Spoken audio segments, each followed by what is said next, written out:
Uh, Baik, untuk hari ini sudah diklik tadi ya tentang rekamannya, jadi kita mulai saja Bapak Ibu, walaupun nanti mungkin ada yang menyusul hadir di sini ya. Assalamualaikum warahmatullahi wabarakatuh. Waalaikumsalam warahmatullahi Ya, wabarakatuh. baik, hari ini Bapak Ibu-ibu ini sedang mengikuti pelatihan hari ketiga ya. Hari pertama tentang kurikulum paradigma baru ya, ini semuanya tentang asesmennya. Kemudian untuk hari ketiga ini tentang pembelajaran STEM. Jadi aplikasinya, bagaimana penerapannya STEM itu di pembelajaran, kemudian juga bagaimana cara kita menerapkan STEM ini untuk asesmennya, untuk bagaimana pengambilan nilai dan lain sebagainya dengan rubrik-rubriknya. Baik, Bapak Ibu-ibu ya, saya lupa terus ya manggil Bapak. Baik, di sini mungkin kalau STEM itu mungkin sering mendengar ya, sudah sangat sering mendengar tentang STEM. STEM itu ini adalah pendekatan ya, jadi bukan model. Jadi STEM itu pendekatan, sama seperti pendekatan saintifik ya, waktu pas boomingnya ini apa boomingnya K13 itu yang namanya itu sering terdengar gitu ya, mendengar gitu yang namanya pendekatan saintifik, karena kita diarahkan menuju ke arah situ gitu ya. Nah, untuk STEM ya, STEM juga mungkin hal yang tidak terlalu baru ya, tidak terlalu baru karena di yang pertama kali mengadakan ini di Amerika ya, Amerika yang pertama kali menerapkan STEM ya. STEM ini tahun 1990-an sih ini ya. Sudah mereka mencoba untuk menerapkan pertama kali, tapi tetap di sini boomingnya itu tahun 2000 karena di sini 2000-an ya, karena pada saat itu Amerika itu merasa tersaingi dalam teknologi, tersaingi oleh Cina dan India ya. Jadi mereka benar-benar menerapkan STEM ini mulai di sekolah-sekolah dan kemudian diadopsi di kita ya, di Indonesia ini. Mungkin di Indonesia juga sudah tahun 2000-an gitu ya. Nah, tetapi di sini STEM ini mulai dihubungkan dengan PISA ya, PISA dengan hasil-hasil PISA ini, hasil tes PISA gitu ya, yang Indonesia itu masih berada di urutan bawah, sehingga STEM itu merupakan salah satu yang diharapkan bisa mendongkrak nilai PISA ya, selain dengan hal-hal yang lain ya. Banyak sekali usaha pemerintah untuk mendongkrak nilai-nilai. Oh, Bu Ani, kenapa Bu? Suara saya kecil. Bapak yang lain bagaimana Bu? Suara saya terdengar jelas atau bagaimana? Saya khawatir ininya, mikrofon saya.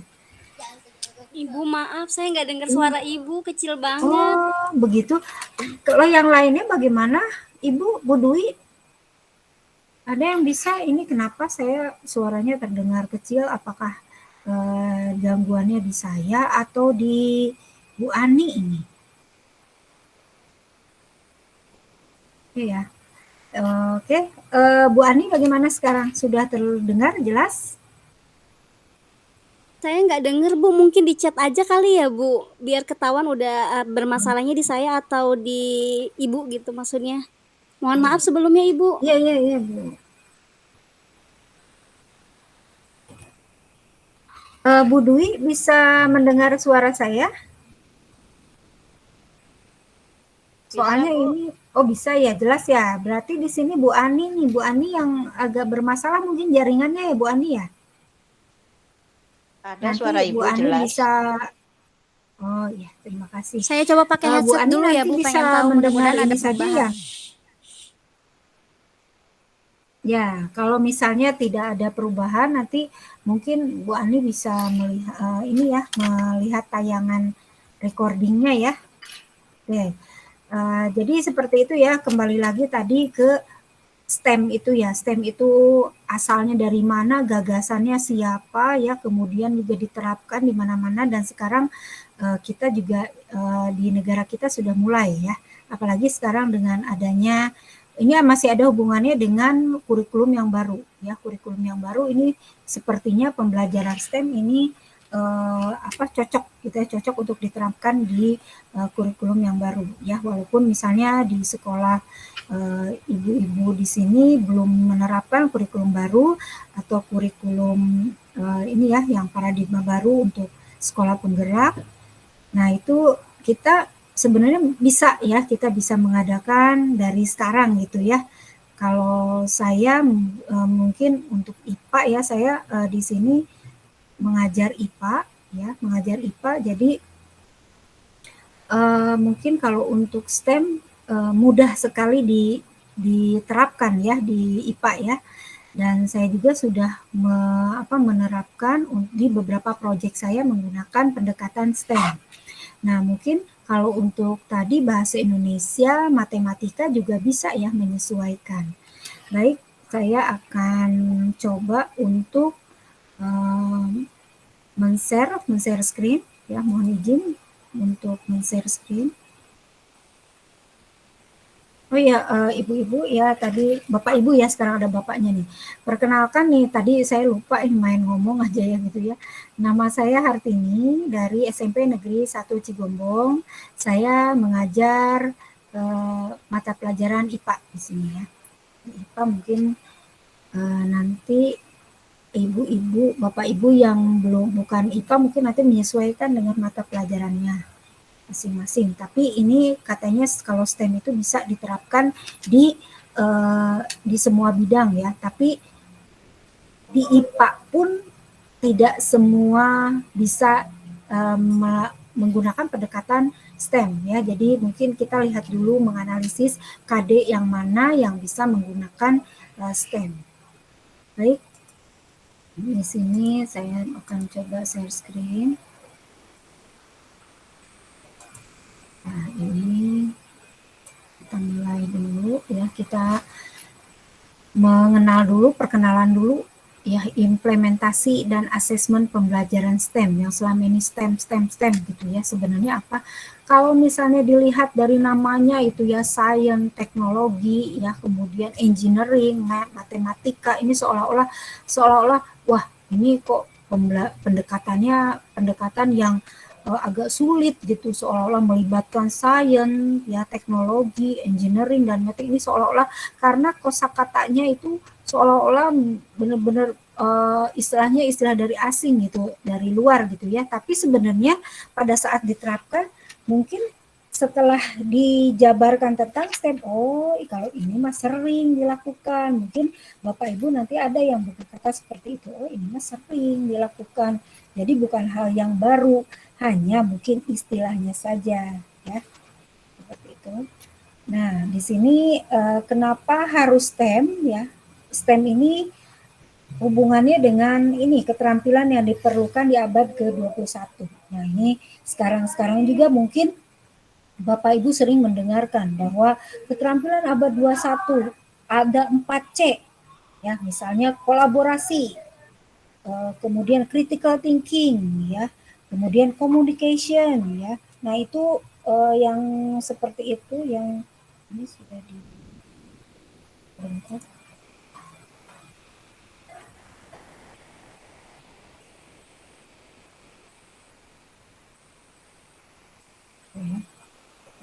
baik, kita lanjutkan. Nah, jadi seperti ini.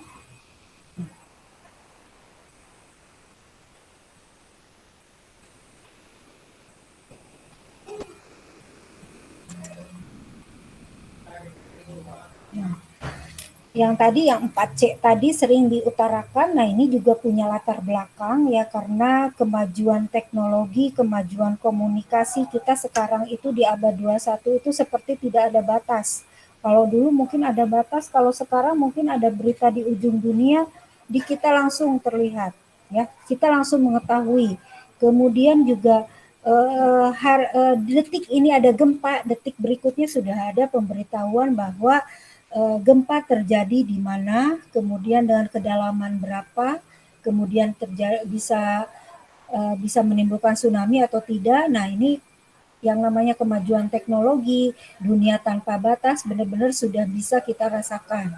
Oleh sebab itu, kita harus siap ya mempersiapkan peserta didik, anak didik kita untuk bisa menghadapi abad ke-21.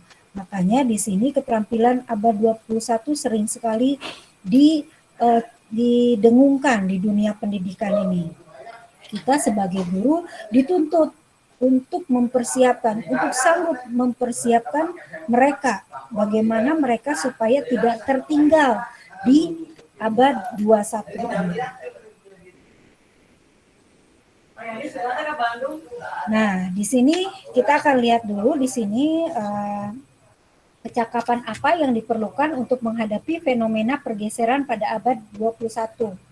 Nah, di sini bagaimana literasi dasar, kompetensi, dan karakter harus diterapkan. Nah, di sini untuk literasi dasar nih, bagaimana mereka harus memiliki literasi membaca, numerasi, literasi IPA, literasi TIK, literasi finansial, literasi budaya, dan bermasyarakat. Nah, ini di sini contohnya literasi membaca. Membaca itu bukan hanya membaca saja ya. Jadi di sini kalau literasi itu sudah lebih mendalam lagi. Misalnya membaca tentang, ini contohnya misalnya membaca tentang apa ya, kebersihan lingkungan, misalnya kebersihan lingkungan di sekitar sekolah. Nah, ini kalau sudah membaca buku seperti itu, bila kita istilahnya sudah berliterasi, berarti di sini literasi itu kita benar-benar sudah menerapkan apa yang sudah dibaca tersebut, ya. Jadi sudah lebih mendalam dibandingkan hal yang membaca saja gitu ya, karena sudah ditambah dengan literasi. Kemudian sama numerasi juga. Kemudian literasi IPA, bagaimana kita sudah bisa menerapkan literasi sains ya, sains bagaimana. Nah, seperti itu ya, lebih mendalam lagi menerapkan di dalam kehidupan kita sehari-hari. Kemudian literasi TIK. Literasi TIK bagaimana kita di sini menerapkan TIK di dalam kehidupan sehari-hari. Finansial juga sama, budaya dan bermasyarakat. Jadi lebih mendalam. Nah, di sini tuh baru literasi dasar. Kemudian di sini ada kompetensi. Kompetensi yang kita miliki tadi keterampilan abad 21 itu 4K ya kalau di bahasa Indonesia kan, kemudian 4C itu kalau di Inggris kan, critical thinking, creative communication, dan collaboration ya. Jadi berpikir kritis, kreatif, komunikasi, kolaborasi. Kemudian karakter. Nah, karakter ini kemampuan siswa menghadapi perubahan pesat pada lingkungan. Ini karakter yang diinginkan. Ada rasa ingin tahu, inisiatif, gigih, adaptif, kepemimpinan, kepekaan sosial, dan budaya. Ini yang diminta karakternya. Dan ini kalau untuk kurikulum yang baru, sekarang mungkin sudah ke profil pelajar Pancasila. Nah, di profil pelajar Pancasila itu sudah mencakup semua karakter-karakter yang diinginkan di abad 21 maupun di di STEM itu ya. Jadi yang diharapkan. Nah, di sini pembelajaran abad ke-21 tantangan baru bagi praktisi pendidikan. Jadi di sini pembelajaran abad ke-21 perlu memotivasi dan menginspirasi peserta didik untuk memasuki profesi sains dan engineering atau bidang profesi yang secara langsung menopang pertumbuhan ekonomi. Ya, jadi di sini pembelajaran abad 21, kemudian pembelajaran abad 21 juga perlu lebih berkontribusi pada pengembangan kemampuan kerjasama, memecahkan masalah, kreativitas, dan inovatif yang berpotensi menopang ekonomi. Nah, ini tujuan-tujuannya, tantangan yang akan dihadapi bagi kita sebagai guru, bagaimana mempersiapkan peserta didik kita untuk memasuki abad ini. Nah, ini pembelajaran abad 21 mungkin sekarang juga WiFi ya, itu internet sudah memasuki ke pelosok-pelosok ya, tapi masih banyak, kalau dilihat di berita masih banyak yang namanya daerah-daerah yang belum tersentuh oleh internet. Nah, ini kalau seperti itu mungkin ada beberapa solusinya ya, biasanya solusinya di desa gitu ya, di desa disediakan disediakan internet gitu ya untuk pembelajaran anak-anak gitu ya. Kemudian juga kalau di kota-kota besar ini sudah teknologi sudah masuk ya.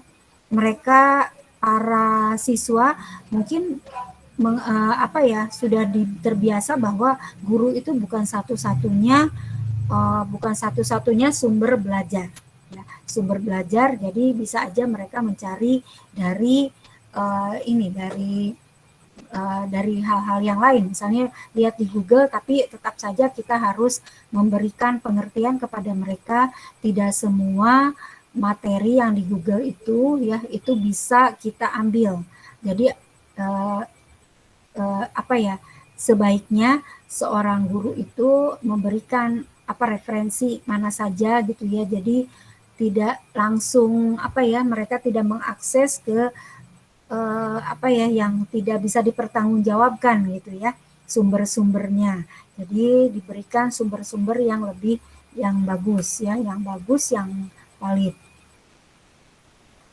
Nah, kemudian di sini sebelum kita masuk, nah kita juga nih sebagai guru abad 21 kita sudah banyak sekali yang harus kita yang harus kita kuasai sebenarnya ya.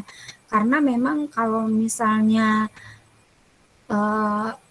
kita akan akan memberikan materi, kadang siswa itu lebih bisa gitu dibandingkan kita gitu ya, karena itu tadi informasi sudah begitu cepat ya di mana-mana. Nah, kita ya dituntut nih, ini banyak sekali nih guru itu harus bisa mengakses web ya. Di sekarang mah gampang ya, nggak usah pakai laptop, pakai HP juga bisa. Kita mau cari jawabannya juga cari cepat seperti itu gampang ya. Kemudian membangun paradigma baru. Nah, kebetulan sama nih namanya dengan kurikulum yang baru ini.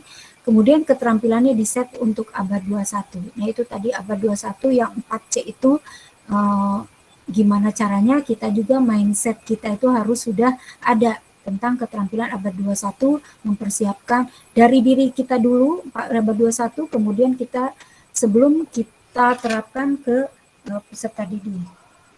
Kemudian kreatif dan suka publikasi. Nah, jadi kita bagaimana kita mencoba-coba ya, apalagi sekarang tuh sudah banyak sekali Bapak Ibu guru yang sudah membuat PTK ya, melakukan penelitian gimana nih menggunakan model ini ya. Kemudian juga selain melakukan penelitian, nah melakukan sesuatu hal yang baru, kreatif. Nah, ini juga dianjurkan untuk mempublikasikan ya. Untuk apa nih mempublikasikan? Kalau untuk PNS nih pasti mungkin kalau misalnya PTK-nya dipublikasikan, dimuat di jurnal, tentu saja ini akan memberikan memberikan nilai poin ya, nilai angka kredit. Tetapi tujuannya mungkin bonus ya, tapi tujuan utama kita mempublikasikan karya kita adalah agar kita niatkan untuk memberikan inspirasi bagi rekan-rekan yang lain. Karena misalnya kita mempunyai obat yang baik sekali di sekolah kita, di kelas kita gitu ya. Nah, pada saat kita mempublikasikan, ya mudah-mudahan ada teman-teman yang terinspirasi dengan publikasi tersebut, sehingga bisa menerapkan yang sama, walaupun nanti hasilnya belum tentu obat yang kita miliki itu cocok untuk obat di teman kita di kelasnya. Kemudian mengelola informasi. Nah, ini juga informasi juga kita kelola, bagaimana ya, apalagi sekarang itu informasi tanpa batas ya. Kemudian berpikir pedagogis ya. Kemudian juga menciptakan lingkungan pembelajar yang kondusif ya, bagaimana apalagi sekarang dengan yang baru ini, dengan kurikulum yang baru, bagaimana kita menciptakan merdeka belajar di kelas kita ya, menciptakan lingkungan yang menyenangkan bagi mereka, bagi anak-anak, bagi peserta didik, agar mereka itu mau belajar tanpa adanya paksaan. Jadi masuk ke ruang kelas itu bukan hal yang menjadi beban bagi mereka, tapi merupakan hal yang menyenangkan. Kalau mereka sudah senang dengan lingkungan belajarnya, otomatis mereka belajar akan lebih sukarela ya. Mereka tanpa adanya paksaan, sehingga motivasi dari dalam diri itu akan menggugah keinginan untuk belajar ya. Nah, ini kalau kita lihat flashback ini dari revolusi industri,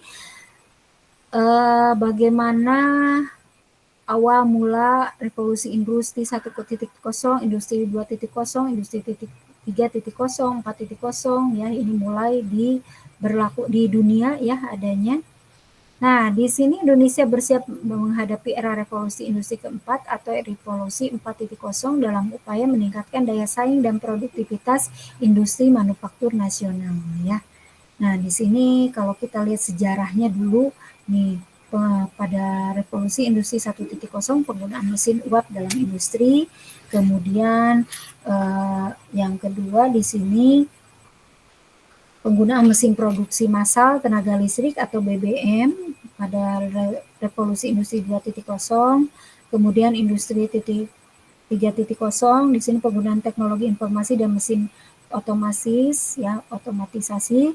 Nah, kalau yang ini yang terakhir ya, mesin terintegrasi jaringan Internet of Things ya. Nanti mungkin persiapan lagi di industri 5.0 apalagi. Jadi sesuatu hal yang baru, inovasi-inovasi terus berlanjut ya.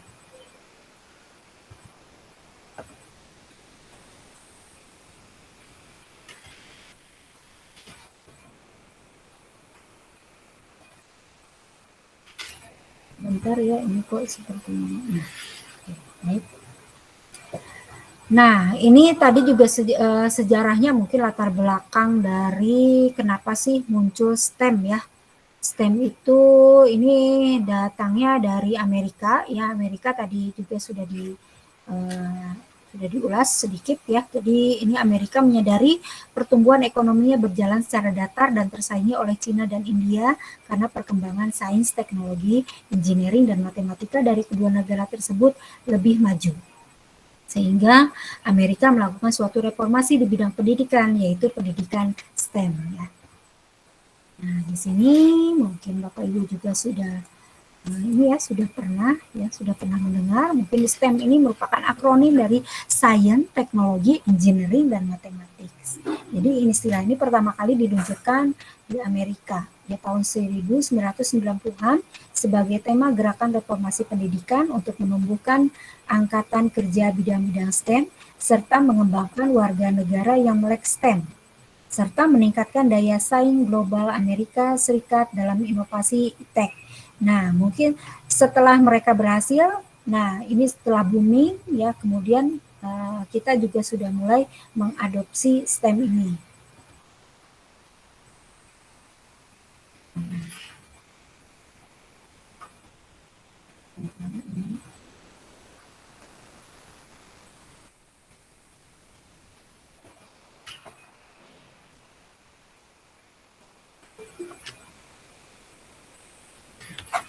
Nah, ini gerakan reformasi pendidikan STEM.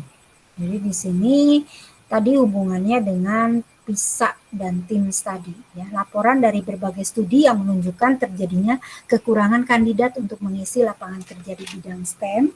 Kemudian laporan yang menunjukkan masih kurangnya tingkat literasi sains serta posisi capaian siswa sekolah menengah Amerika Serikat dalam TIMSS dan PISA.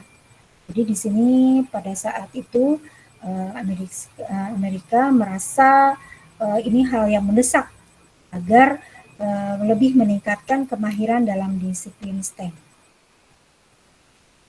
Nah, tahun masa 2013 sampai sekarang, nah di sini ada 3 gagasan utama, gagasan inti dalam disiplin ilmu, konsep lintas disiplin ilmu, dan praktik sains dan engineering yang membuat STEM lebih mudah dipahami oleh siswa. Jadi bukan hal yang baru dan hal yang menakutkan. Nah, ini strategi peningkatan layanan dasar. Kalau itu tadi kan itu latar belakangnya, sejarahnya, awal mulanya adanya STEM ya. Kalau sekarang di sini, kalau di Indonesia ya, di sini ya percepatan wajib belajar 12 tahun ya, gerakan kembali ke sekolah, kesiapan 1 tahun prasekolah. Nah, ini juga sama pembelajaran keterampilan abad 21, higher order thinking skill, ya STEM. Nah, di sini karena STEM itu lebih ke penerapan ya, jadi bukan hafalan, jadi ilmu-ilmu yang sudah didapat itu diterapkan. Nah, ini tentu saja menunjang untuk mendongkrak nilai PISA atau TIMSS kita ya, seperti itu. Karena kalau dilihat kan soal-soal dari TIMSS dan PISA itu kalau misalnya kita lihat itu sebenarnya soalnya nggak sulit ya, hanya benar-benar penerapan. Jadi bukan soal-soal yang hafalan gitu ya. Nah, ini juga mungkin kita sudah mulai menerapkan di asesmen AKM ya, asesmen itu mungkin mendekati itu agar nanti tahun 2045 ya Indonesia mencapai Indonesia emas. Kemudian ada pengembangan anak usia dini, holistik integratif, ya ada formasi pendidikan, kemudian pembangunan sarana prasarana pendidikan yang berkualitas. Nah, di sini pertanyaannya mengapa STEM itu penting? Yaitu tadi sebenarnya mah jawabannya itu dari yang tadi ya, kita bagaimana untuk mendongkrak nilai, kemudian karena di STEM itu benar-benar terintegrasi beberapa hal ya, tadi ada literasi dasar, ada kompetensi, nah itu yang apa ya, yang seharusnya ada gitu ya untuk menghadapi abad 21. Nah, di sini ada keterampilan tenaga kerja pada abad 21. Nah, kita kan harus mempersiapkan mereka, mempersiapkan anak didik kita tuh agar tidak ketinggalan. Apalagi sekarang era globalisasi yang namanya pekerja asing itu dengan bebasnya datang ke kita ya. Sekarang mungkin agak mending setelah adanya pandemi agar dibatasi. Tapi memang seperti itu. Jadi kita juga banyak ya tenaga kerja yang di Indonesia juga banyak yang bekerja di luar ya, sama yang pekerja luar juga banyak yang datang ke Indonesia, itu sepertinya tidak ada lagi batas ya, jadi semuanya bebas. Nah, kalau misalnya, tapi kita juga harus perhatikan yang orang-orang kita yang bekerja di luar itu apakah pekerjaan yang mereka lakukan itu sesuai dengan skill, nah, apa yang mereka itu apakah hanya pekerja kasar atau pekerja yang apa ya, yang memiliki skill. Nah, jangan sampai nanti kita itu menjadi tamu di negara sendiri. Nah, oleh sebab itu kita harus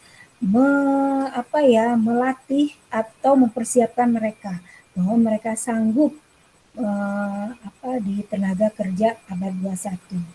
Nah, di sini adaptability ya, ada beberapa hal di sini, kemampuan dan keinginan untuk bertahan dalam menghadapi perubahan kondisi. Nah, jadi tidak alergi dengan perubahan ya. Jadi sebelum siswa juga mungkin gurunya juga ya, kita sebagai, tapi yakin kalau Bapak Ibu yang di sini pasti adaptif ya. Jadi tidak alergi terhadap perubahan. Jadi perubahan itu merupakan tantangan, bukan hal yang harus dijauhi. Kemudian di sini menggunakan keterampilan berpikir dalam memecahkan masalah, non-routine problem solving, ya, bagaimana caranya memecahkan masalah.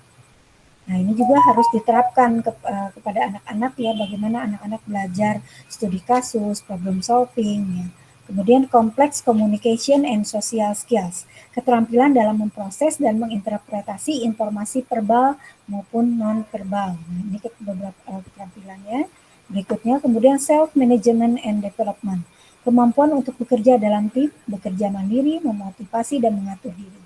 Nah, ini kalau dulu mungkin sepertinya bukan jadi masalah ya kalau misalnya kita sendiri kolaborasi, tapi kalau sekarang itu kolaborasi itu merupakan hal yang sepertinya wajib gitu dilakukan. Makanya yang namanya kerja kelompok itu karena di dalam kerja kelompok itu banyak sekali karakter yang bisa diterapkan ya, bisa dibangun dari kerja kelompok atau kolaborasi yang menghilangkan egois ya, kemudian juga eh, menghargai. Nah, itu banyak sekali karakter yang bisa kita bangun pada saat anak-anak berkolaborasi, belajar berkolaborasi.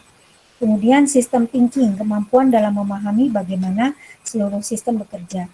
Hal ini dibutuhkan ketika menentukan pilihan, menganalisis, dan mengevaluasi sistem. Nah, ini tadi pertanyaan yang tadi, mengapa STEM itu penting? Ya, ini transformasi proses pendidikan, ya, proses transformasi ini perubahan. Ya, kita harus berani, kita harus merasa tertantang dengan adanya transformasi pendidikan.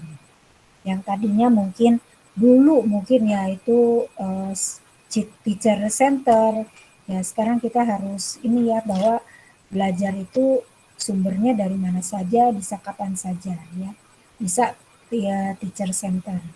Kemudian maaf, student center.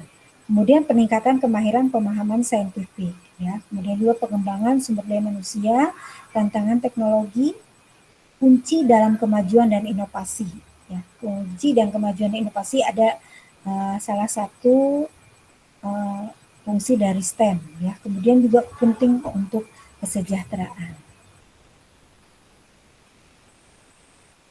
Nah, di sini bagaimana ini ya, apa sih dunia kerja ya? Dunia kerja itu bagaimana STEM itu lebih besar porsinya dibandingkan non-STEM. Ini yang bachelors dan subbachelors ini tetap yang hijau itu lebih tinggi ya. Jadi ini memang yang diinginkan ya, ini yang diharapkan di dunia pekerjaan, di dunia kerja. Oleh sebab itu ya kita harus mempersiapkan peserta didik.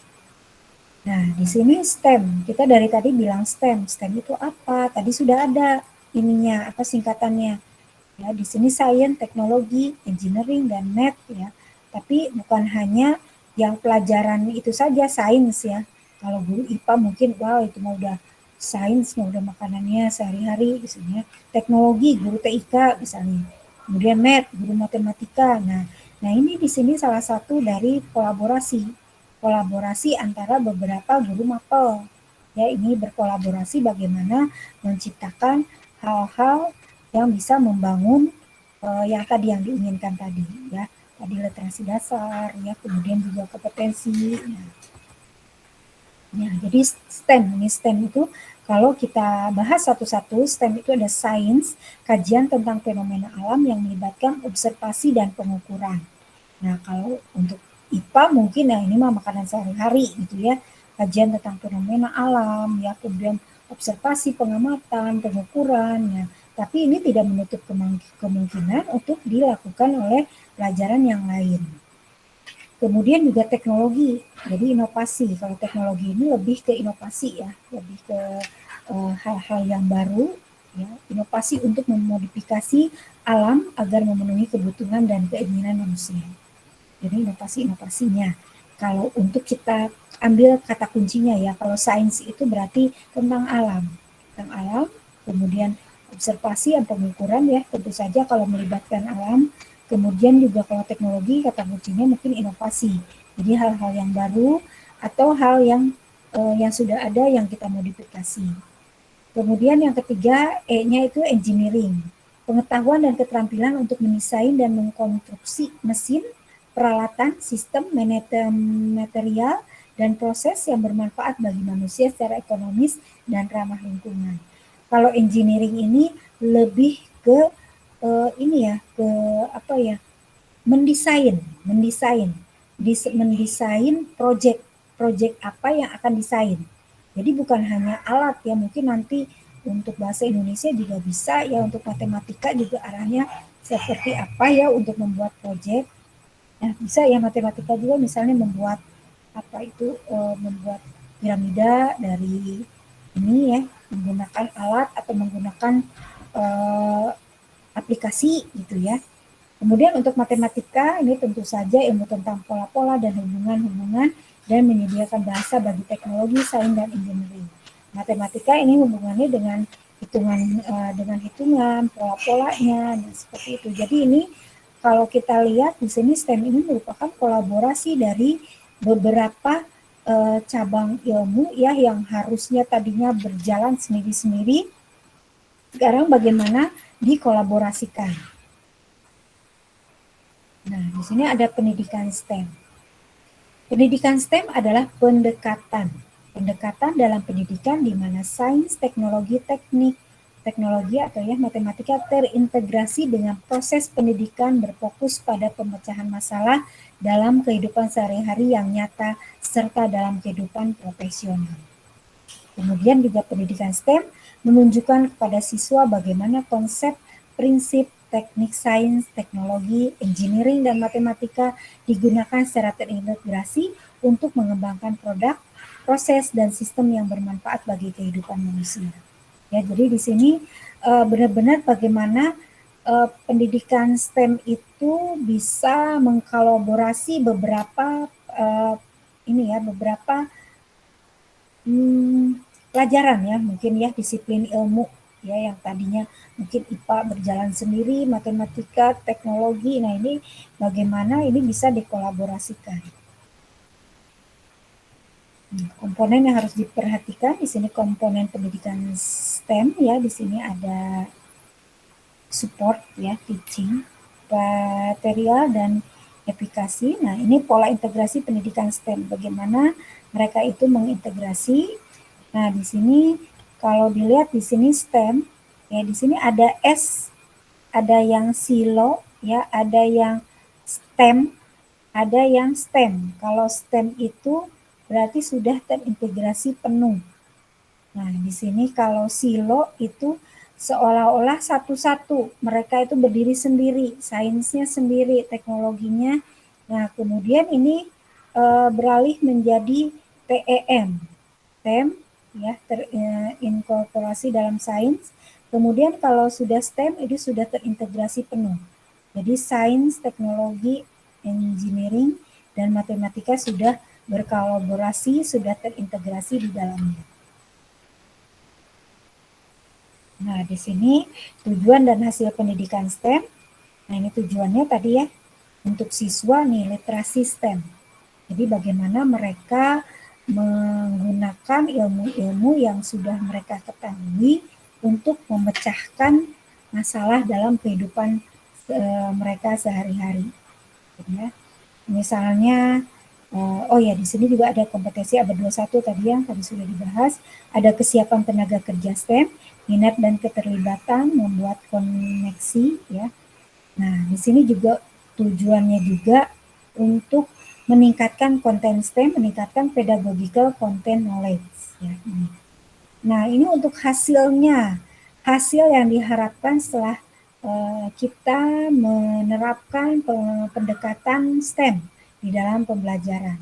Di sini belajar dan berprestasi, kemudian tercapainya kompetensi abad 21, tercapainya ketekunan, ya terbentuknya, terbangunnya karakter tekun, gigih belajar dalam meningkatkan prestasi, kemudian juga pekerjaan yang berhubungan dengan STEM, meningkatkan minat STEM, pengembangan identitas STEM, kemampuan untuk membuat koneksi di antara disiplin STEM, kemudian hasil untuk pendidik ya, hasil untuk kita tentu saja perubahan dalam praktik, peningkatan konten STEM dan PCK, ya pedagogical content knowledge. Nah, ini bisa dilakukan nah ini mungkin diharapkan nanti pada kurikulum yang baru ya, karena di sini Merdeka Belajar, dan kemudian kalau untuk kurikulum yang baru kan lebih banyak proyek-proyek ya. Proyek itu misalnya 1 tahun 2 kali gitu ya. Nah ini kan kalau STEM itu penuh dengan proyek-proyek ya, apa yang mereka lakukan, kemudian juga kolaborasi beberapa beberapa konten yang berasal dari tadi beberapa yang tadinya sendiri-sendiri jadi digabungkan ya, terintegrasi beberapa pelajaran dan pengetahuan. Nah, kalau ini mungkin integrasi STEM dan kurikulum 2013. Sebenarnya untuk kurikulum 2013 itu hampir sama ya dengan kurikulum yang sekarang. Nah, tapi kalau ada beberapa kunci yang kalau sekarang itu mungkin lebih merdeka belajar ya. Kalau di kurikulum 2013 mungkin eh, apa ya? Ini loh, ini seperti ini tapi mereka tidak apa ya? Jadi tidak ada, kalau yang sekarang mungkin lebih ke kita itu sebagai guru itu lebih harus melakukan misalnya tadi merdeka belajar itu bagaimana lebih bagaimana menganggap siswa itu sebagai memanusiakan siswa ya, menganggap bahwa mereka itu merupakan bagian dari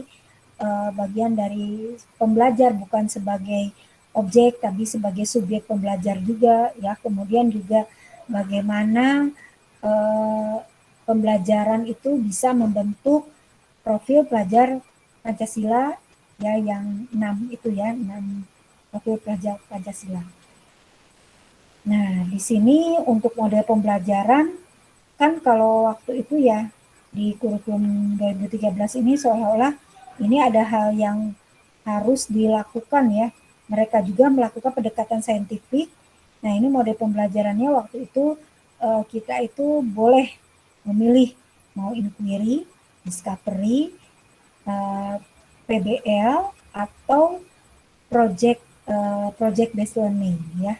Nah, ini seolah-olah merupakan hal yang wajib ya. Ini kan sebenarnya juga mereka itu lebih kita itu mempersiapkan keterampilan abad 21 untuk mereka dengan melakukan model-model pembelajaran seperti ini ya, mengarahkan agar mereka menjadi siswa yang mandiri. Ini untuk Permendikbud nomor 65 tahun 2013 tentang standar proses, yaitu tentang pendekatan saintifik. Nah, ini mungkin yang sering didengungkan pada saat kita mulai melakukan mulai menerapkan kurikulum 2013.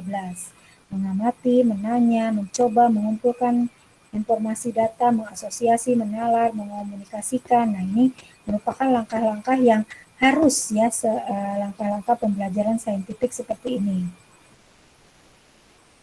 Nah, ini untuk sintak ya, untuk sintak dari, nah itu kan tadi kalau STEM itu kan pendekatan ya sama seperti saintifik ya.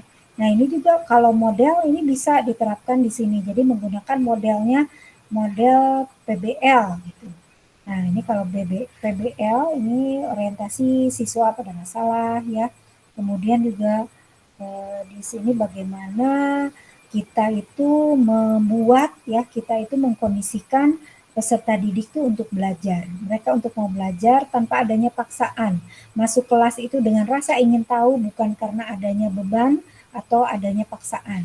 Kemudian yang berikutnya di sini membimbing penyelidikan individu maupun kelompok. Nah, di sini bagaimana membimbing penyelidikan individu maupun kelompok. Nah, tentu saja kita sebelumnya harus merangsang mereka dengan critical thinking. Bagaimana mereka melakukan kegiatan atau penyelidikan dengan cara seperti itu ya, dengan keterampilan abad 21-nya.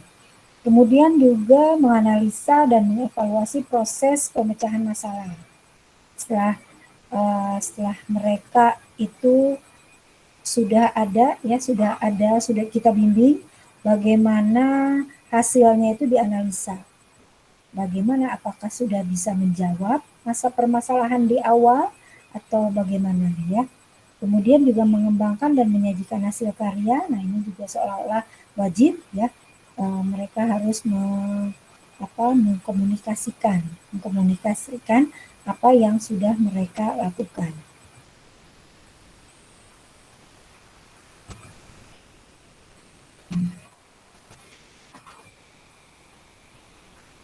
Maaf, seperti nah, kemudian juga ini project based learning ya, PJBL di sini pertanyaan mendasar ya, kemudian mendesain perencanaan produknya apa nih, kemudian menyusun jadwal pembuatan. Setelah mereka membuat produk, mendesain, kemudian jadwal ya, dari minggu pertama itu apa, minggu kedua apa ya, proyek-proyek.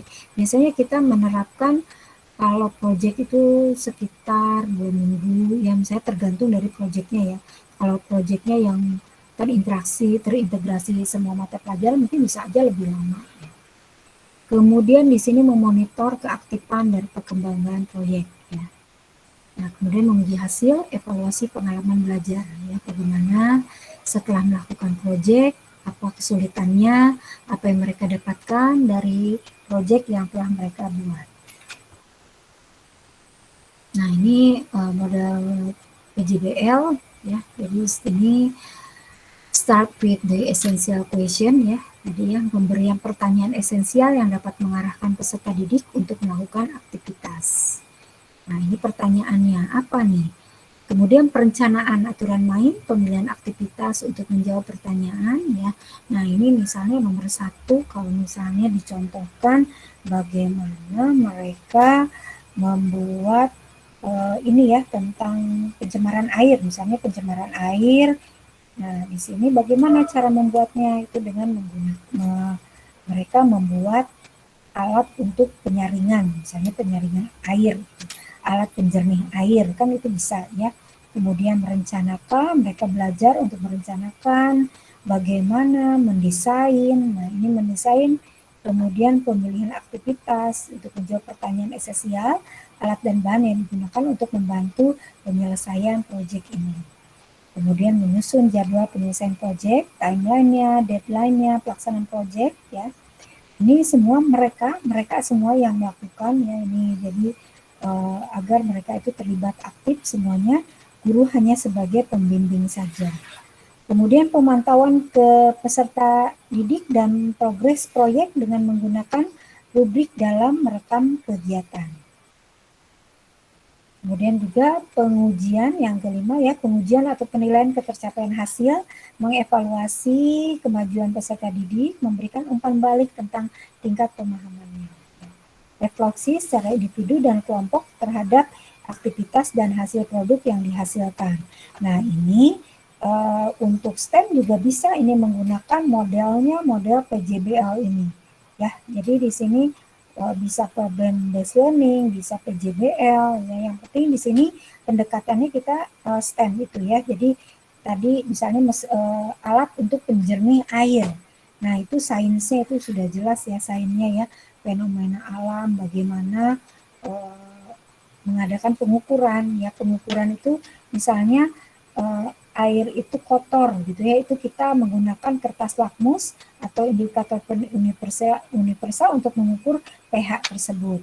Kemudian untuk teknologinya tentu saja itu alat-alatnya, hal-hal yang baru itu bisa kita gunakan.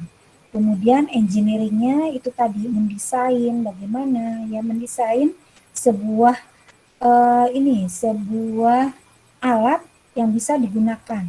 Ya, kemudian math ya tentu saja matematikanya ya, kita harus mendesain bagaimana lapisan-lapisan yang ada di dalam lapisan-lapisan untuk penjernih air itu sebaiknya yang mana yang harus lebih tebal. Nah, ini perbandingannya ini juga merupakan masuk ke math tadi ya. Jadi sebenarnya kalau STEM itu kalau misalnya ini pasti sudah pernah dilakukan, hanya mungkin kata-katanya saja, mungkin ya istilah-istilahnya yang belum terlalu familiar bagi kita.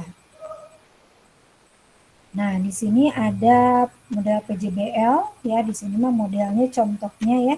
Guru membawa peserta didik untuk memformulasikan masalah dan memberikan inspirasi agar dapat segera mulai menyelidiki atau investigasi.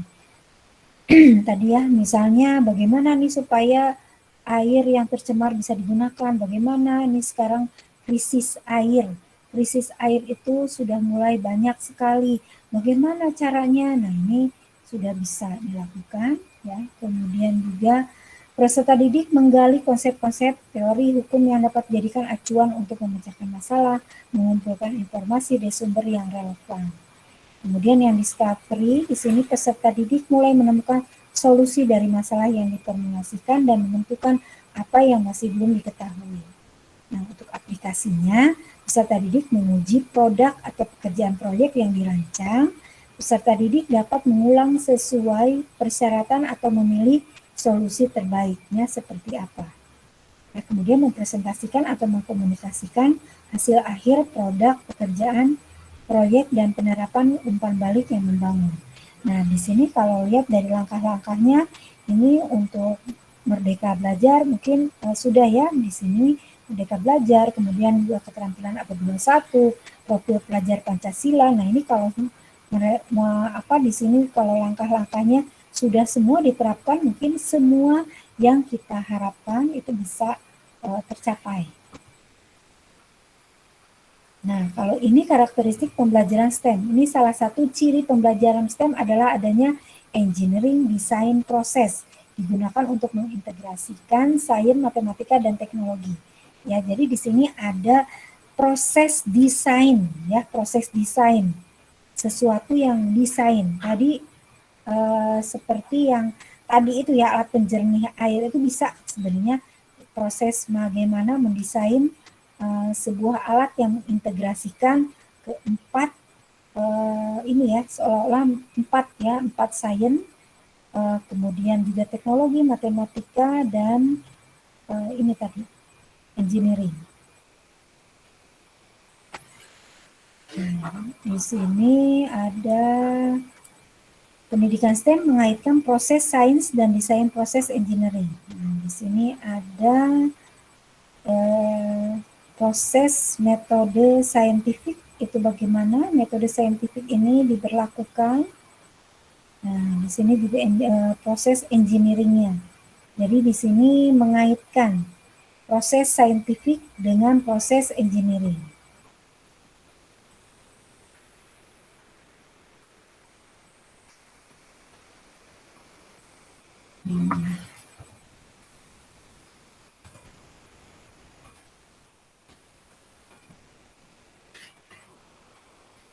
Maaf, ini sepertinya hang ya.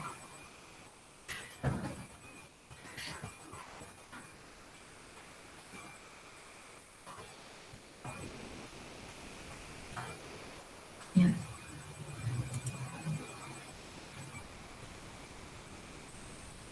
Sebentar.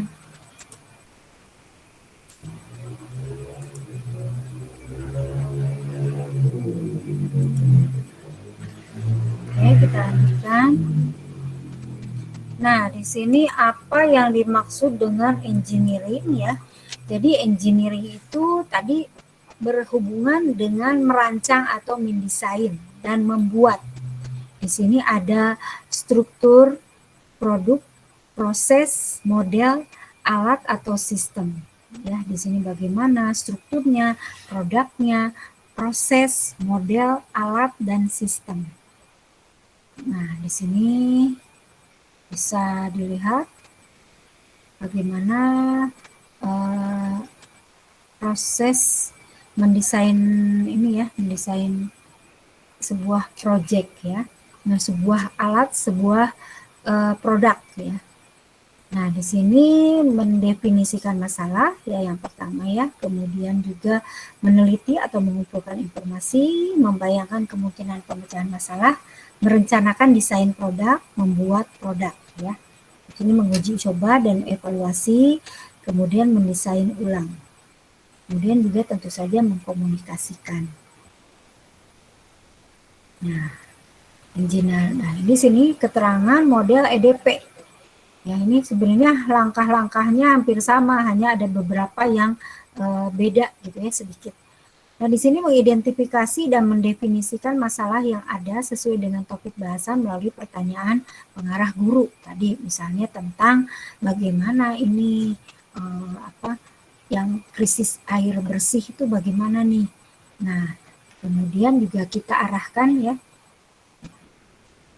Kemudian juga meneliti masalah dengan cara mengumpulkan sumber yang diperlukan untuk mendapatkan jawaban dari masalah yang ditetapkan untuk dibahas.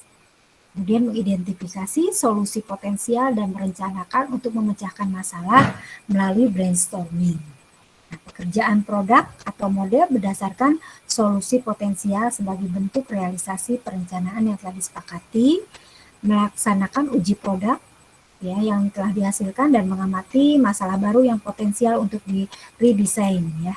Jadi pada saat tidak sesuai dengan keinginan, nah ini bisa didesain ulang ya. Kemudian proses penyempurnaan desain bila terjadi peluang untuk perbaikan berdasarkan hasil uji produk atau model dan melakukan uji kembali sampai solusi yang telah dikembangkan dapat diterima. Kemudian mempresentasikan solusi yang dihasilkan produk atau model kepada teman sekelas, guru, administrator, dan kelompok yang tertarik. Ini penerapan EDP dengan model pembelajaran berbasis STEM. Nah, ini PBL ya, ada EDP, kemudian ada Project Based Learning, ada PJBL, STEM, kemudian PJBL, dan ada 5E ya. Nah, ini lihat dari sini sebenarnya tidak jauh berbeda ya, mungkin hanya sintak-sintaknya saja yang berbeda sedikit ya. Nah, di sini kriteria pembelajaran STEM, engineering desain proses digunakan untuk mengintegrasikan sains, matematika, dan teknologi. Siswa fokus pada pemecahan masalah kehidupan nyata atau tantangan engineering. Nah, di sini ciri khasnya ya, ciri khas dari STEM itu benar-benar di sini masalah kehidupan nyata atau tantangan. Benar-benar mereka yang jadi bukan berangan-angan, bukan berandai-andai, tapi benar-benar kehidupan nyata yang ada di depan mata. Ya, seperti apa.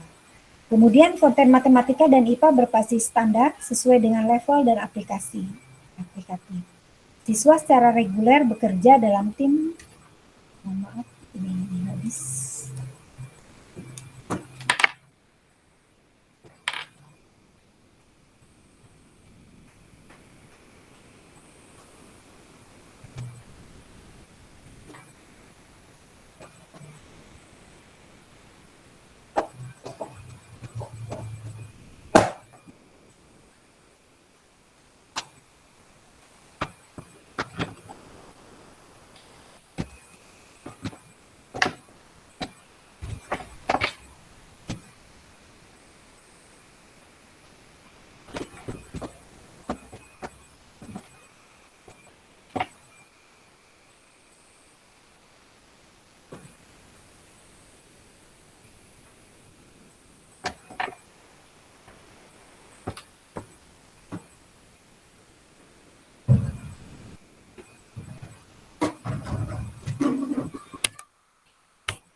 Maaf kepotong ini tadi charger HP-nya agak jauh.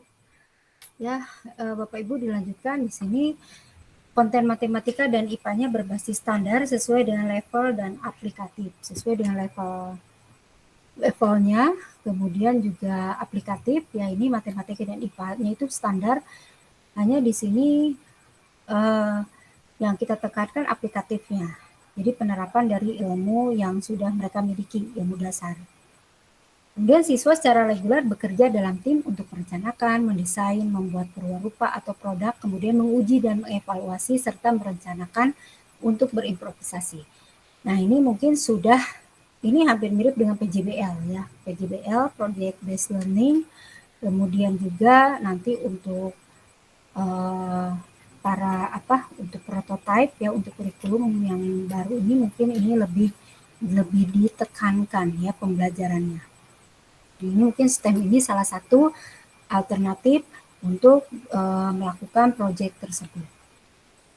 Kemudian siswa menggunakan pendekatan komunikasi bervariasi untuk mendeskripsikan tantangan dan menyajikan hasil. Ya, siswa menggunakan pendekatan komunikasi bervariasi. Bervariasi di sini untuk mendeskripsikan tantangan dan menyajikan hasil. Ya, jadi mereka juga ini diberikan kebebasan ya. Ini kebebasan dalam menyajikan hasil dan komunikasinya secara bervariasi. Kemudian guru memfasilitasi pembelajaran berbasis inquiry, berpusat pada siswa, dan fitur-fitur investigasi hands-on. Kemudian kegagalan dianggap sebagai bagian alami dari proses desain dan langkah penting menuju pembuatan solusi yang sukses ya. Jadi di sini juga kita sebagai guru, sebagai fasilitator mungkin kita harus meyakinkan kepada mereka bahwa kegagalan itu merupakan hal yang biasa ya, yang merupakan hal yang biasa agar mereka itu tidak patah semangat, tidak menyerah gitu ya. Kemudian siswa dikenalkan karir STEM dan atau aplikasi dalam kehidupan. Nah, implementasi STEM di kelas. Nah, di sini untuk PJBL-nya refleksi guru membawa peserta didik untuk memformulasikan masalah dan memberi inspirasi. Ini masuk ke stimulusnya. Kemudian EDP-nya ya, engineering desain prosesnya, mendefinisikan masalah, kemudian mendesain jembatan ya. Jadi guru itu menantang siswa bagaimana cara membuat bagaimana jembatan yang kuat, mungkin yang ini desain sebuah jembatan. Nah, ini masalahnya, ini memberikan stimulus kepada siswa. Nah, di sini EDP-nya tadi masalah mendesain jembatan ya. Kemudian yang kedua di sini PJBL-nya riset peserta didik menggali konsep-konsep dan mengumpulkan informasi dari sumber yang relevan kalau PJBL nih. Kalau EDP di sini mengumpulkan informasi dari sumber yang relevan ya. Nah, ini kalau ini untuk PJBL discovery, menentukan apa yang masih belum diketahui. Kalau EDP di sini membayangkan pemecahan masalah ya. Mungkin ini hampir sama, tapi lebih di sini lebih fokusnya ke arah mana nih, discovery ya. Kalau untuk PJBL discovery, kalau EDP ini plan solutionnya. Nah, solusi perencanaannya bagaimana? Nah itu. Kemudian ini mungkin yang dilakukan ya, benar-benar siswa dibuat aktif, dibuat mereka itu lebih kritis ya, berpikir kritis, kemudian juga ya yang semua yang diharapkan mungkin ada ya di STEM ini ya, seperti berpikir tingkat tinggi juga bisa. Nah ini mungkin nanti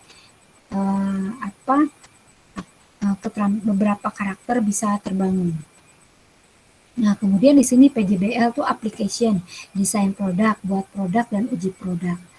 Kalau EDP itu desain produk ya, kemudian membuat produk dan uji produk. Ini yang beda aplikasinya.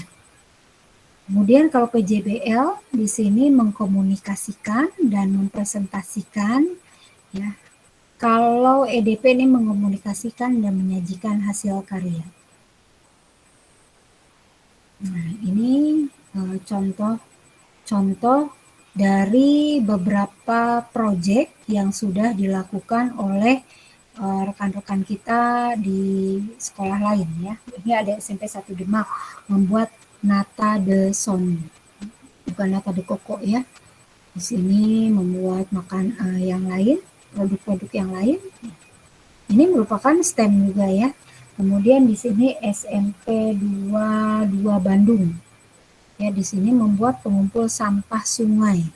Nah, ini bagaimana ini dan bermulai dari permasalahan banyaknya sampah. Nah, ini bagaimana dibuat sesuatu hal yang baru, sesuatu hal yang bisa diterapkan menggunakan pendekatan STEM.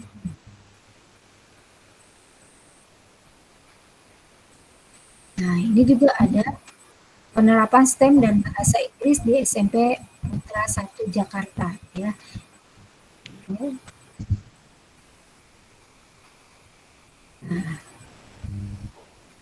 Nah, berarti di sini yang Bapak Ibu lakukan karena mungkin setiap mapel itu memiliki karakter masing-masing ya, memiliki karakter sendiri-sendiri.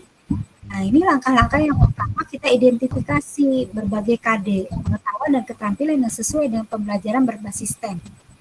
Ya. Nah, yang berbasis STEM itu yang mana nih? Karena tidak semuanya ya, tidak semua KD itu bisa kita aplikasikan ke STEM gitu ya. Kemudian yang kedua, mengidentifikasi topik yang sesuai dengan KD. Topiknya apa yang bisa kita buat? Kemudian merumuskan indikator pencapaian kompetensi PK-nya, ya, menganalisa STEM pada topik terpilih. STEM-nya bagaimana? Ini langkah pertama. Di sini kita harus menganalisis KD, menganalisis STEM dalam kurikulum, nomor KD berapa, topiknya apa, indikator ketercapaian kita apa. Apalagi sekarang itu sudah merdeka belajar ya, Bapak Ibu, mungkin itu yang namanya kita itu satu sekolah sekolah satu dengan sekolah yang lain itu bisa berbeda ya, karena disesuaikan dengan murid-murid kita, peserta didik kita yang di sekolah masing-masing. Nah, ini di sini analisa materi pembelajaran STEM, faktual, konseptual, ada prosedural ya, kalau untuk sainsnya, kemudian engineeringnya apa, teknologinya apa, matematikanya apa. Nah, di sini konsep yang melingkupi materi sains, konsep sains yang terdapat dalam KD ini seperti apa. Nah, ini matematika, ini contoh-contohnya bisa Bapak Ibu lihat ya. Nah, kemudian ini contoh analisis STEM pada topik pencemaran lingkungan dengan tema menanam kangkung dengan media hidroponik dari barang bekas, menanam kangkung dengan media hidroponik dari barang bekas, dan membuat pupuk organik dengan mol nasi bekas untuk mengatasi limbah rumah tangga adalah sebagai berikut. Nah, ini sudah benar-benar STEM. Ya, jadi terintegrasi bagaimana mereka menjawab tantangan yang ada di depan mereka, masalah yang ada di depan mereka itu bagaimana. Nah, ini prosesnya kalau untuk sains, ini tentu saja pencemaran lingkungan, udara, air, suara, dan tanah. Kemudian penggunaan bioteknologi untuk mengatasi permasalahan lingkungan sekaligus membantu memperbaiki kualitas kehidupan manusia. Kemudian fermentasi sebagai salah satu contoh perubahan kimia. Ini sainsnya.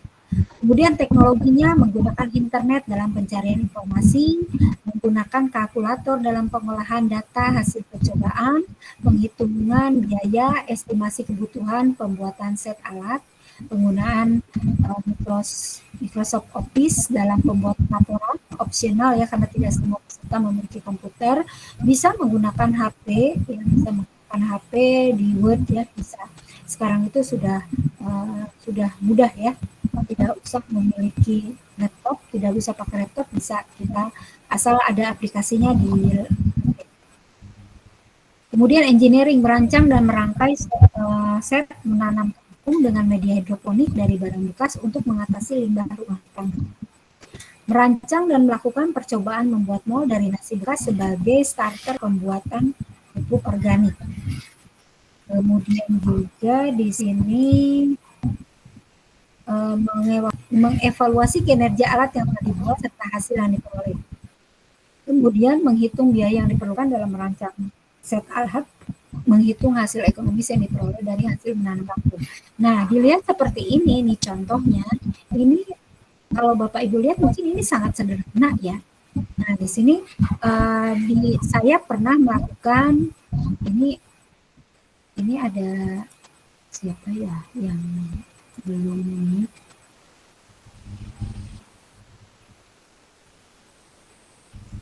Maaf, saya mute. Oke, nah saya pernah di sini melakukan membuat hidroponik itu menggunakan air seni kambing ya, karena salah satu siswa itu punya kambing dan air seninya merupakan limbah ya, limbah yang bisa diambil dan tidak usah membeli ya. Kita bagaimana caranya bisa bertani kangkung ya tanpa mengeluarkan biaya, tanpa menggunakan tanah. Jadi menggunakan hidroponik yang berasal dari cairannya itu menggunakan urin kambing ya, urin kambing, dan alhamdulillah itu bisa besar ya. Nah, ini memang kendalanya ini sangat sederhana sekali ya, hanya menggunakan paralon bekas yang dilubangi, kemudian diberikan air minuman mineral yang gelas ya, gelas bekas air mineral. Nah, kemudian diberi diberikan kapas ya agar si urin kambing itu menyerap. Nah, itu seperti itu. Nah, waktu itu memang ada redesign ya, karena di situ memang sangat bagus sekali ya urin kambing itu.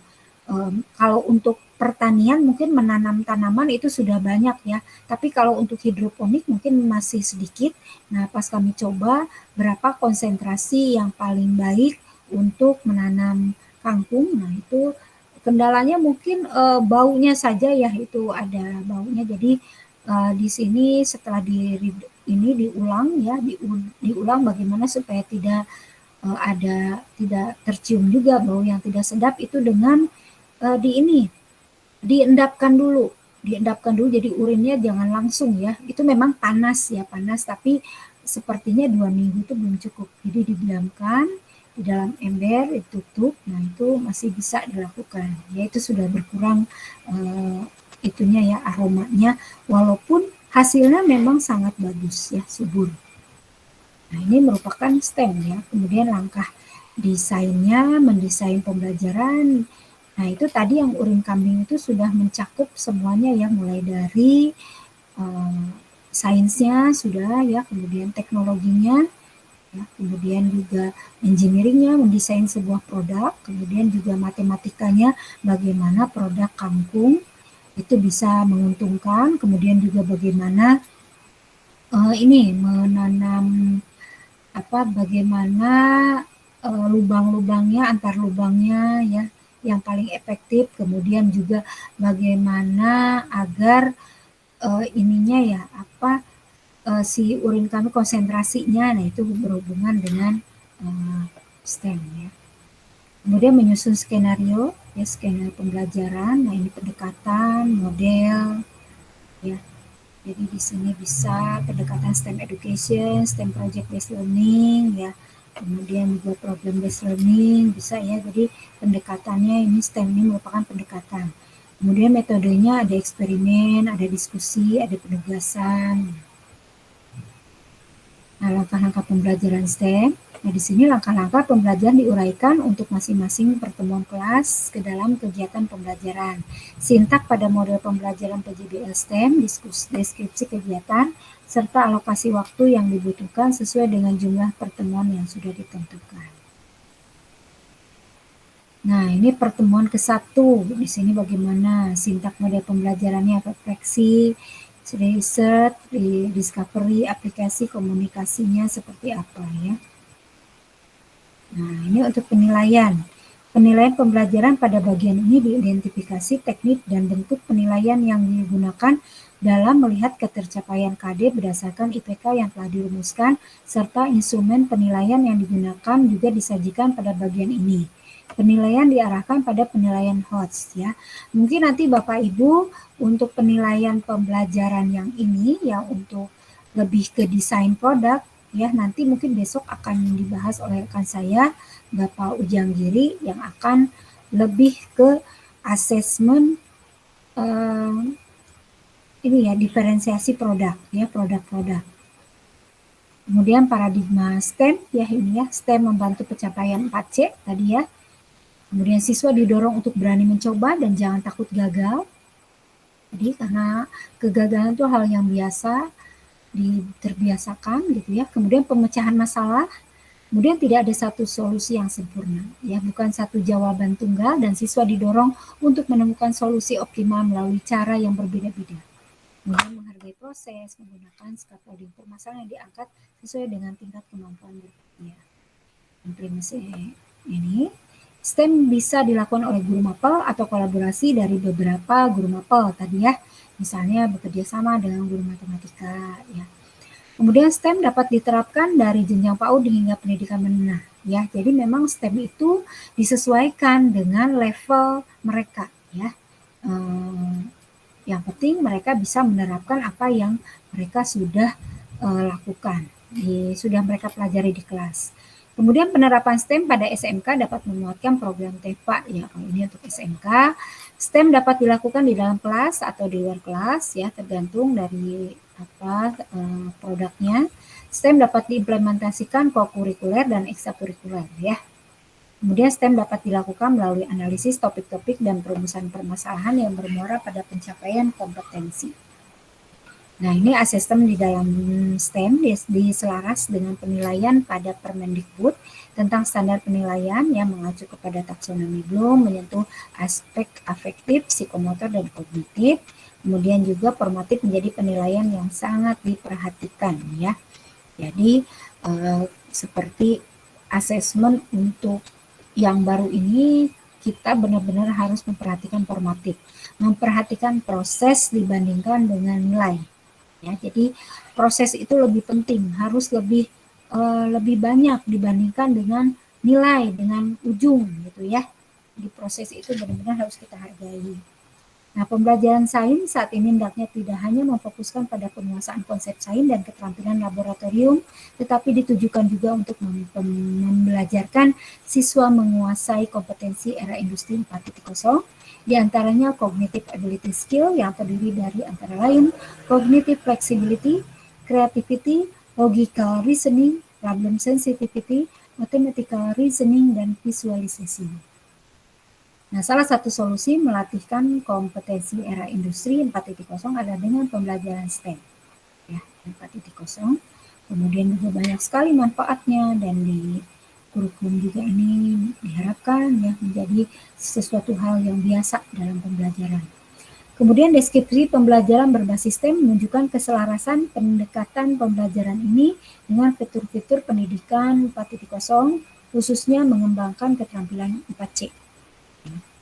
Keinovatifan dan kemampuan melakukan mendesain proses rekayasa untuk memecahkan masalah nyata. Nah, ini saja mungkin Bapak Ibu yang bisa diberikan ya. Mari kita sama-sama kita bergerak untuk menggerakkan ya. Minimal menggerakkan diri kita untuk tidak alergi dengan perubahan ya.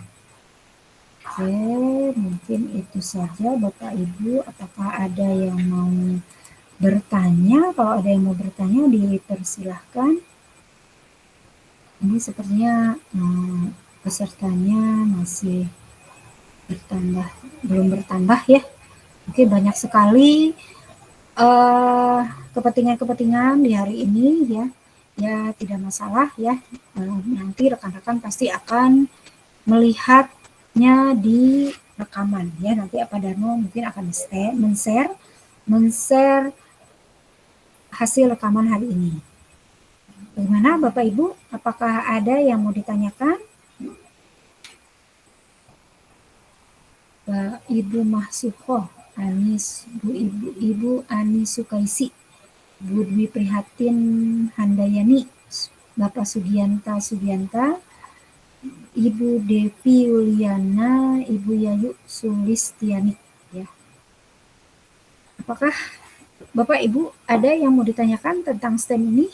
Nanti untuk PPT-nya nanti bisa di-share di grup ya. Kalau ya, oh iya silakan Bu Ani. Saya tertarik dengan hidroponik. Kebetulan saya memang suka sekali hidroponik ya Bu, di rumah ada. Kebetulan kan pakai Abimix gitu kan. Nah itu kan biayanya lumayan ya. Kalau pakai urin kambing itu sendiri cuma benar-benar urin kambing aja Bu. Ya. Cara mengambilnya itu seperti apa, kan pipisnya sembarangan tuh Bu, bagaimana caranya gitu mengumpulkan urinnya itu susah gitu, trik-triknya maksudnya gitu, trik-triknya gitu. Iya, kalau saya, iya terima kasih sama-sama Bu. Kalau saya Bu di belakang rumah kebetulan ada ya Bu kambing, jadi pada saat ada seorang anak yang menginginkan seperti itu ya, kalau saya setuju gitu. Nah ini kalau saya Bu kambingnya itu bawahnya itu pakai terpal Bu, pakai terpal, kemudian terpalnya itu diarahkan ke paralon besar. Nah di paralon besar itu masih di kandang kambingnya. Nah di luar kandang kambing di situ disediakan ember. Jadi nggak kemana-mana Bu, karena di situ ada terpal yang mengarahkan, jadi pada saat dia ini langsung menuju ke paralon dan paralon itu langsung menuju ke ini ember tersebut. Jadi kalau saya kalau pagi-pagi ya melihat kadang-kadang embernya sudah penuh ya, embernya tidak terlalu besar gitu ya, embernya kecil, nah itu sudah penuh. Nah itu didiamkan dulu karena kan panas ya Bu ya. Nah waktu itu saya beserta anak-anak itu melakukan penelitian sampai dosis berapa gitu. Karena kan pada saat kalau yang konsentrasinya sampai penuh gitu ya semua urin kambing, nah itu pasti panas ya, jadi pertumbuhannya tidak bagus. Nah itu diencerkan, ya diencerkan. Hanya itu saja Bu, saya tidak menggunakan apa-apa karena kalau saya berasumsi bahwa kalau kangkung itu kan untuk karena dia yang kita panen kan itu daunnya. Nah kalau daun itu kan berarti hubungannya dengan urea.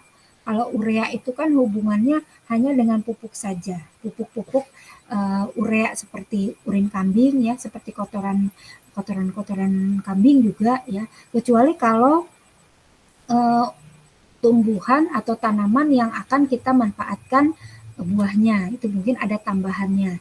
Nah, dengan berasumsikan seperti itu, kalau menurut kami dengan anak-anak itu bahwa bisa digunakan urin tersebut karena kangkung hanya akan diambil daunnya ya. Nah, jadi untuk kangkung alhamdulillah berhasil, tapi kalau untuk bayam mungkin kemarin dosisnya terlalu banyak ya sehingga dia tidak terlalu ini malah agak panas gitu ya. Jadi panas juga tidak bagus, kemudian kekurangannya juga tidak bagus, makanya kami kemarin itu mencari ini sampai di mana nih dosisnya yang paling bagus. Gitu. Nah kemarin itu yang 60% ya, 60% ininya ya, apa konsentrasi dari si urin kambing itu yang paling bagus gitu ya kemarin. Ini sebenarnya sempat menjadi karya tulis dan dilombakan tapi pada saat dilombakan pandemi jadi sebenarnya itu belum diikut sertakan lagi dalam perlombaan itu Bu Ani tidak menggunakan apa-apa lagi. Kan ada cairan ya cairan A cairan B ya. Iya betul. Kalau saya enggak kalau untuk kangkung Cuman air seninya aja cuma diendapkan selama 2 minggu itu ya Bu. ya Terus betul takarannya 60/40 berarti. Dengan 40 air, diencerkan 60 air urin ya. ya itu yang Baik, dilakukan makasih banyak Ibu. ya. Insya Allah suatu saat mungkin dicoba, amin. Agak bau ya Bu. Ya mungkin ada lagi Bapak Ibu. Kalau jadi bagaimana caranya sebenarnya yang namanya STEM itu bukan hal yang sulit, bukan hal sesuatu yang apa ya sulit diterapkan ya ini hal sederhana saja sederhana tapi benar-benar menantang gitu menantang dan gimana caranya solusinya. Ini ada kandang kambing, urinnya bisa digunakan. Terus bagaimana caranya supaya hidroponik itu tidak beli tidak beli apa tuh cairannya akan mahal. Nah itu kan merupakan sebenarnya permasalahan yang bisa diatasi dengan menggunakan pendekatan STEM ya dan ini juga aplikatif dan kehidupan sehari-hari ya. Mungkin itu saja Bapak Ibu yang bisa disajikan, kurang lebihnya mohon maaf. Nanti kalau misalnya Bapak Ibu tadi terkendala sinyal bisa disimak lagi di rekamannya. Ya, itu saja. Terima kasih. Ya, terima kasih atas kehadiran Bapak Ibu di sini. Terima kasih atas luangan waktunya. Saya tutup ya Bu. Assalamualaikum warahmatullahi wabarakatuh. Waalaikumsalam warahmatullahi wabarakatuh. Terima kasih Ibu ilmunya.